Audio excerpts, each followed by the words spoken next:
आज काहीतरी वेगळं करायचं म्हणून बघा, शेंगांची राहिलेली माती होती ती बरेच दिवस झाले तशीच पडून होती. शेंगा वाळल्या, हौदात भरल्या, तरी पण ही माती अशी शिल्लक होती.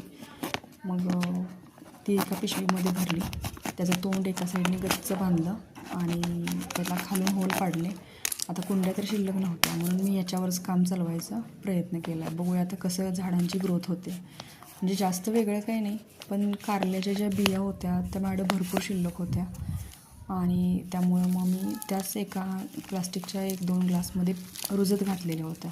तर त्या छान रुजलेल्या होत्या आणि त्यांना छोटेसे कोंब पण आल्यावर मग मी या पिशव्यामध्ये माती भरली आणि थोडेसं नारळाचं केसर, झाडाचा पाला वगैरे असं पण भरलेलं होतं. म्हणजे फक्त मातीच घातली तर ती चिटकून बसते म्हणून. तर मी इथं तुम्ही बघू शकता ग्लासमध्ये छोटे छोटे रोपं आलेले आहेत आणि ही 2 रोपं आहेत.